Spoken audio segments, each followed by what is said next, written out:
Hi, everyone. Thank you for joining my session. Welcome. I hope you enjoyed the previous talks that you just joined. And now we're going to talk about what I call magic ingredients for the competitor intelligence recipe for the crowded markets. So just a little introduction. My name is Alicia. I've been working in product marketing for tech companies for pretty much 10 years, a bit more. I've been working for very different industries and sectors. I had experience working for a startup that had no competition. They were creating their own markets, and they had certain challenges with that.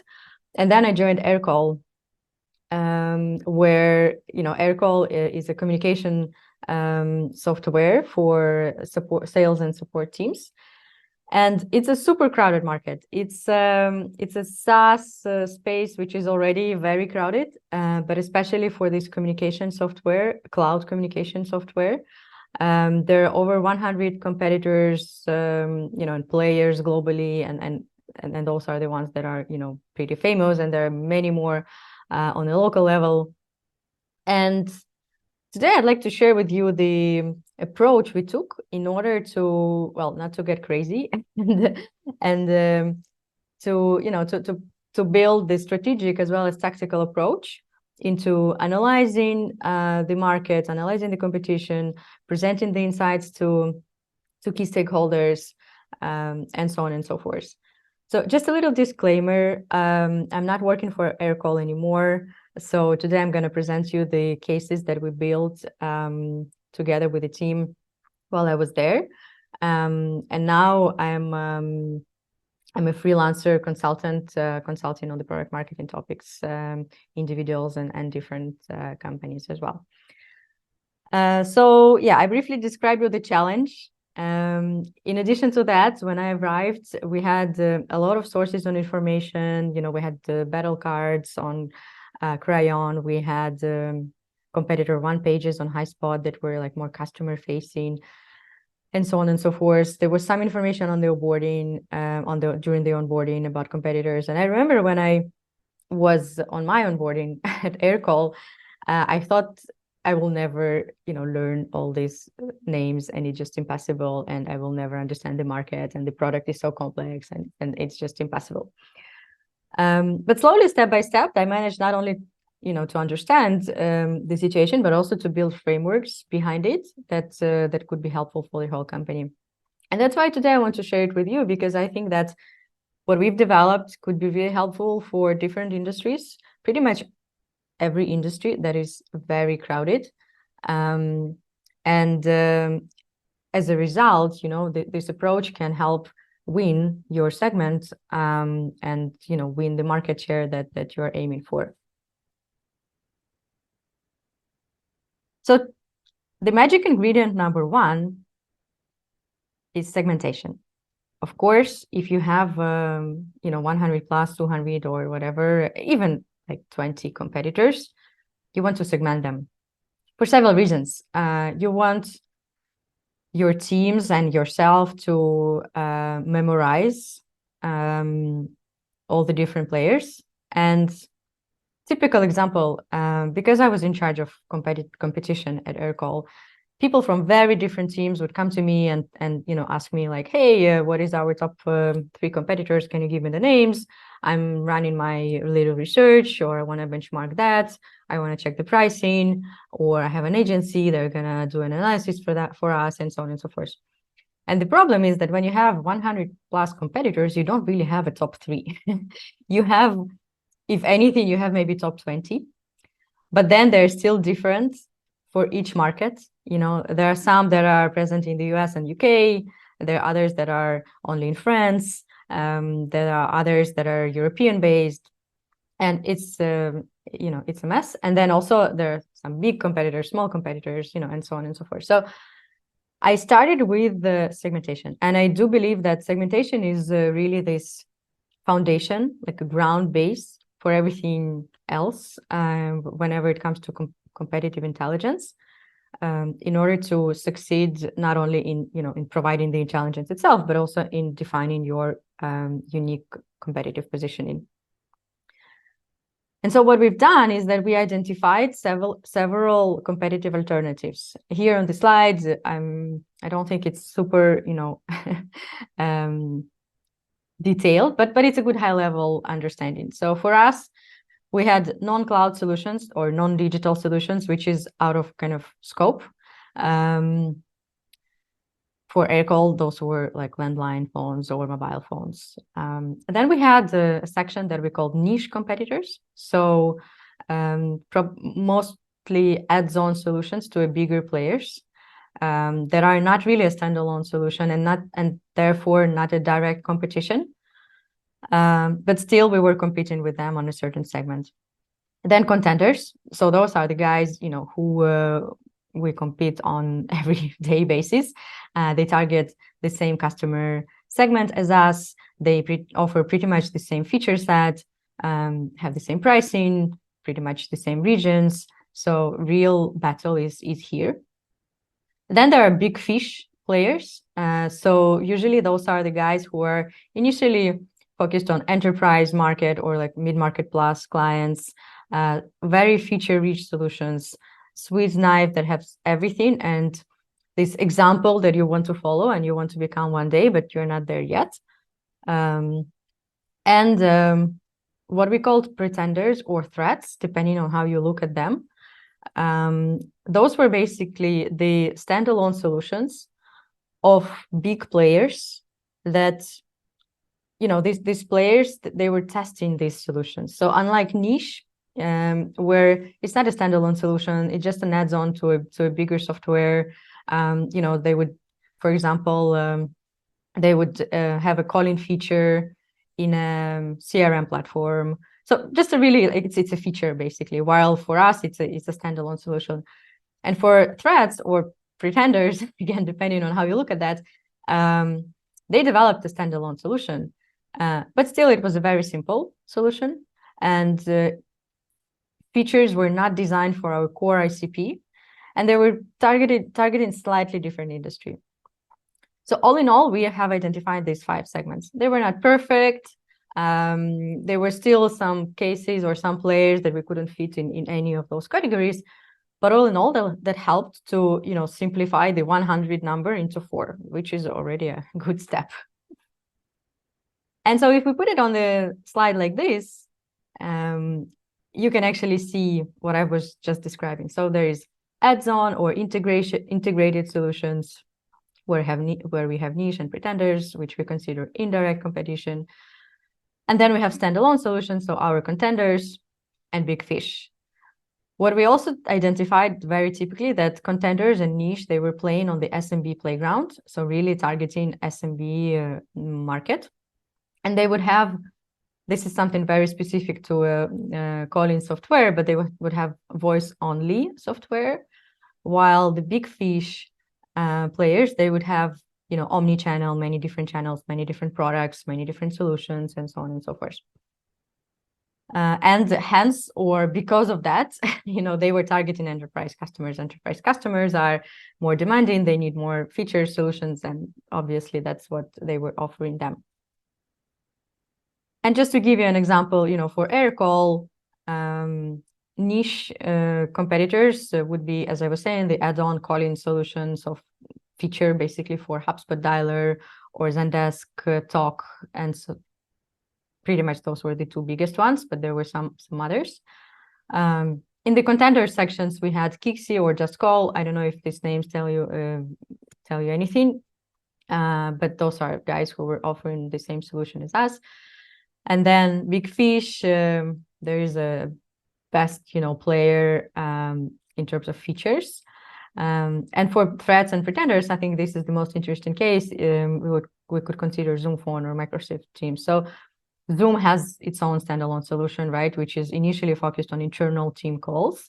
But they would introduce the Zoom Phone, a separate offer for external clients. So I don't want to go too much into details, but just wanted to provide some examples to make it clear. And a little spice to all this is providing the global and local competitive landscape. So what I mean by that, and I think we can leave out the slides for a while, is that creating this segmentation was a baseline and foundation for everything else that was developed after. And one of the key things that needed to be developed, like the first step we needed to develop, is global and local competitive landscape according to the framework of competitive segmentation. So what we've done is that we analyzed data from Salesforce, internal feedback from our customer-facing teams. We also took other data like from marketing channels and so on and so forth.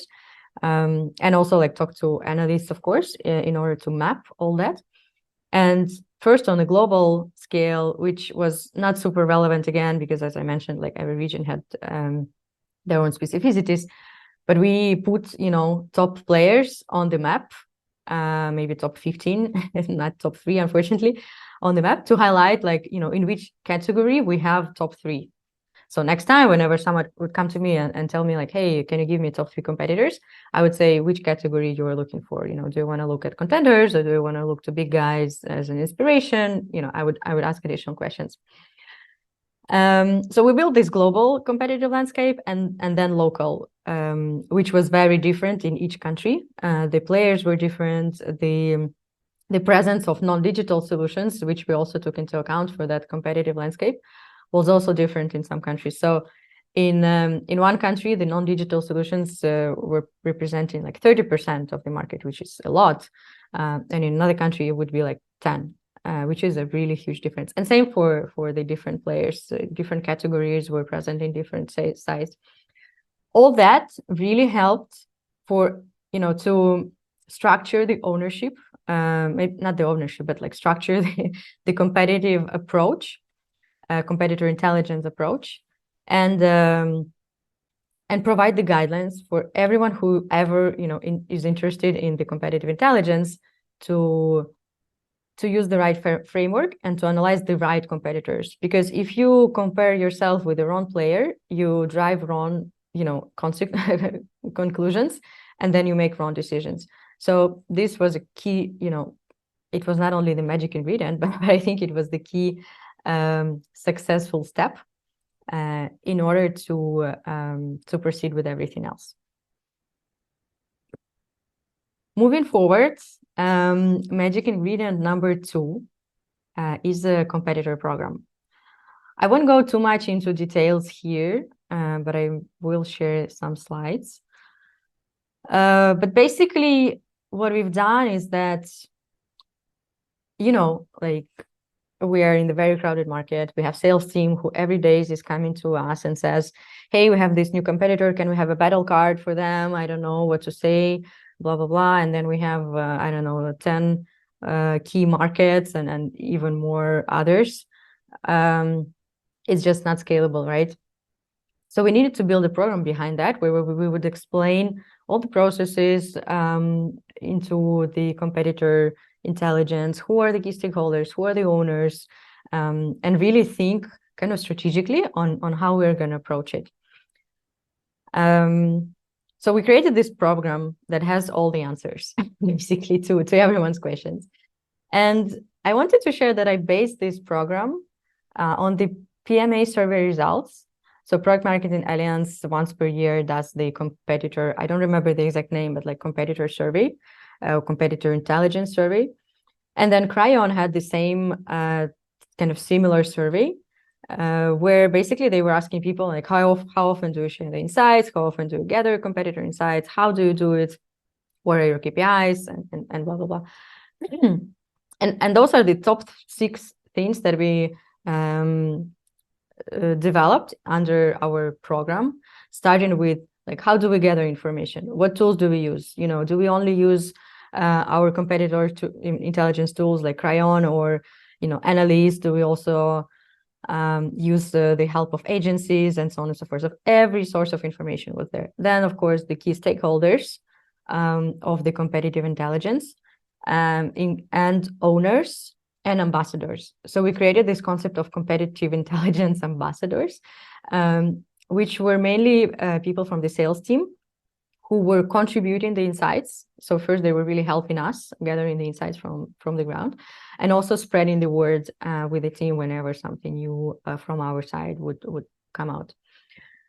We had clarified all the process guidelines. So, you know, who is doing what, and then after this step, what's coming next, who is taking care of that, and so on and so forth, for key outputs, basically for battle cards, for news digests, and for ad hoc analysis. So there was a clear process behind it. We were presenting to all stakeholders. Then we also defined outputs and OKRs. So what I just mentioned, enriching and updating current battle cards, creating new battle cards, like how do we prioritize that?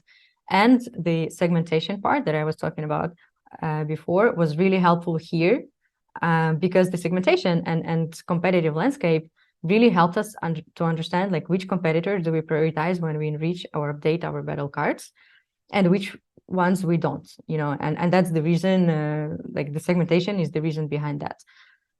Then we had the calendar, or like frequency of every initiative. How often do we update battle cards for top competitors in which country? How often do we create new battle cards if it makes sense, and so on and so forth. And of course, the success metrics and KPIs, which are really hard to measure, I must admit. The main one for this program for us was crayon usage by customer-facing teams. So not an ideal one, but still a good one, and really great result I want to share, and I don't have it on a slide, which is a bit of a shame. But just after 3 months of creating this program and like putting it in the real life, we had like 40% increase in the battle cards views and crayon like views, battle cards views. Yeah, that was the main metric I'm talking about. But all other metrics increased as well. So more and more people were requesting access to crayon. More and more people were creating their own search requests, and so on and so forth. Which again is not an ideal metric, but for us that was the one to take into account, and it turned out to be successful. And the last but not least magic ingredient number 3 is the enablement program. So of course, like whatever you do in the product marketing team, you know, you can provide tons of insights on the customers or competitors, or you can have a great description of your product. You can have a super unique positioning and very sexy wording and amazing photos or images. But then, you know, if no one uses it, if no one knows about it, it's worth nothing. So to me, the magic ingredient of anything pretty much, but since we're talking about competitor intelligence here, is the enablement. And we have built the enablement program that was, of course, you know, not only for competition, but for many different initiatives that we run in the product marketing team, which had 2 major actually parts. One was around intelligence, so all the information about market, customers, and prospects. And the second one was about product, so all the product features, current, new, and things like that. And under this macro enablement program, there was a competitive enablement section. This program also like took into account basically 4 simple things: objective, right? Why we are doing that? What do we want to achieve? And I think it's pretty straightforward, but I always like to start with objective.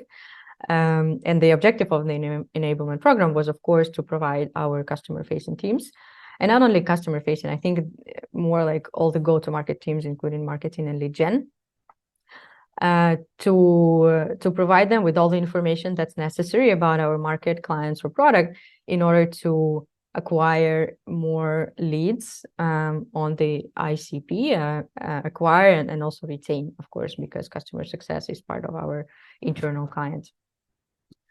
I'm sorry for that. We have also identified our key stakeholders, And then the enablement program is really just about communication and training, right? But at Aircall, we were quite geeky about this. So we took an initiative and we actually defined all the communication channels that we are going to use for competitive intelligence, including specific Slack channels, emails, Confluence space, and so on and so forth. How, and also like we went to in the next step, like what actually we are communicating these channels. What do we communicate on Slack? What do we communicate on email? What is stored on the Confluence? And then trainings, which topic is deserved a training, which is not. What is actually a training? It's a 1 hour session or it's a 20 session. So there was a lot of work behind that. Maybe I'll just show you an example of this like communication and training parts. Again, it's not a rocket science. It's super simple, super basic, but sometimes I think that it's good to have a benchmark on what other companies are doing to simplify, or just to make, to to breathe and think like, okay, we're doing great as well. So on the communication, we had our PMM Confluence space, of course, with all the sections. Everyone had their own space. We tried to keep it up to date. And we also encouraged everyone to go to our Confluence whenever they had a question. And then we had an enablement calendar. We really put all our trainings or like, monthly emails that are planned on the calendar, so that everyone can come and see what's planned for the next, week or months. And also, well, make sure that they join the session, of course.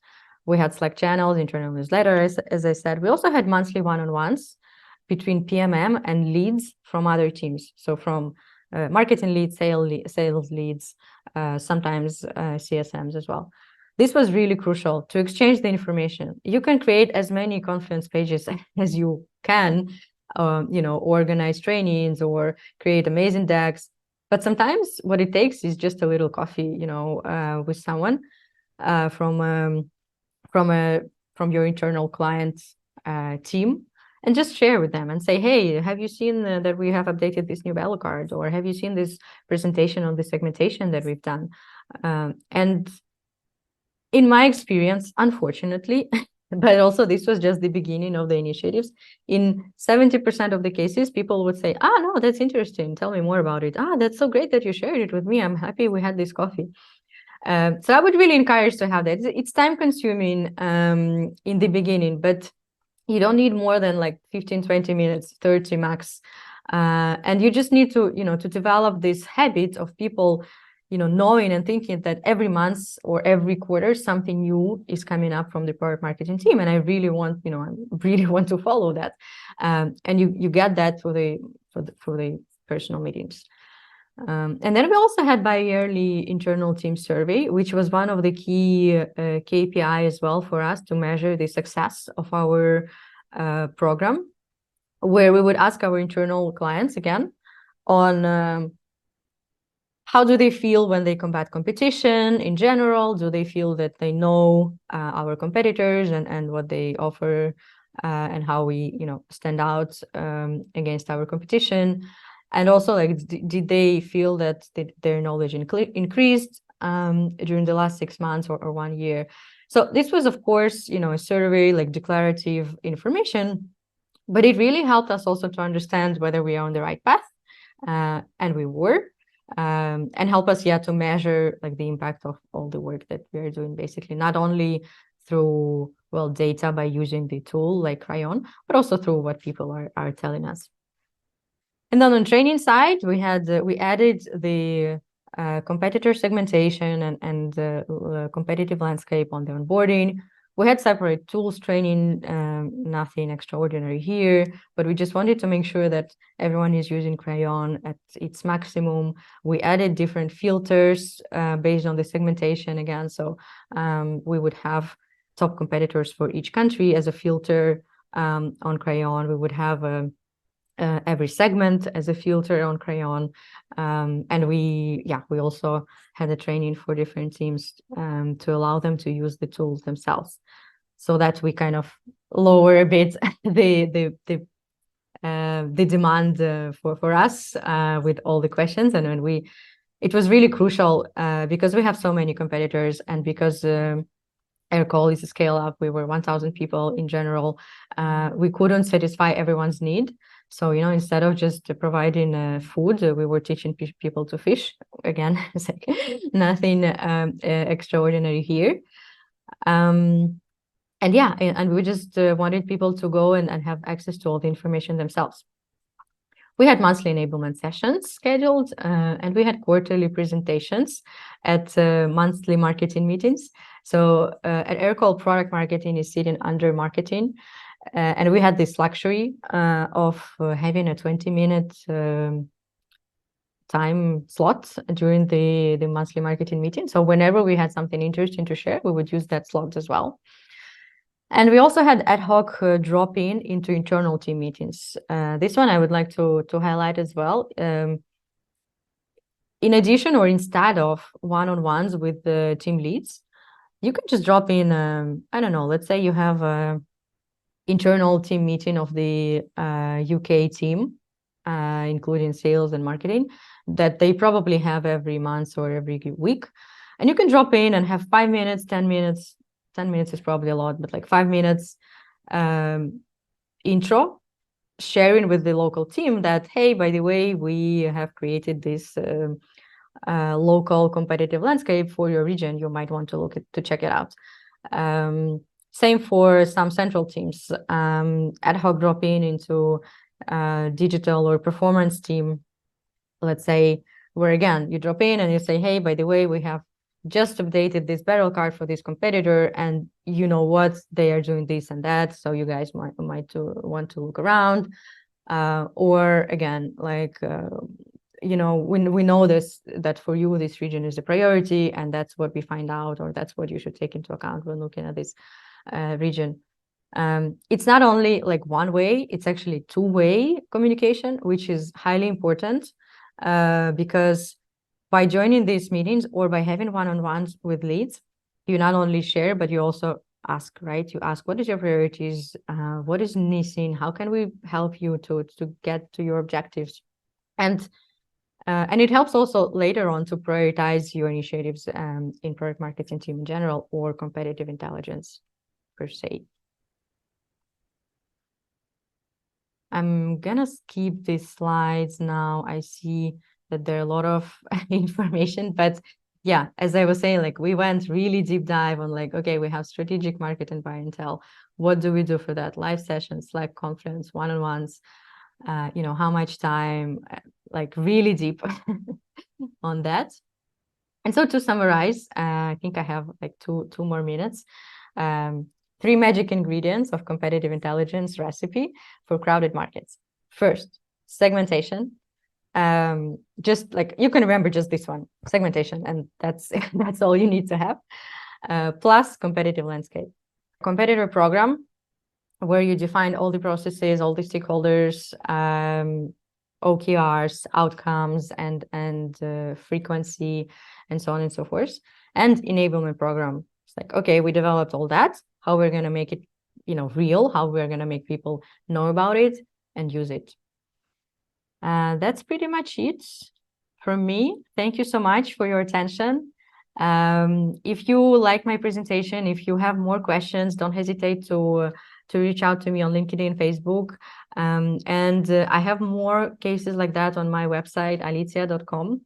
So welcome, please go and check it out. And hope to see you soon. Cheers. Bye.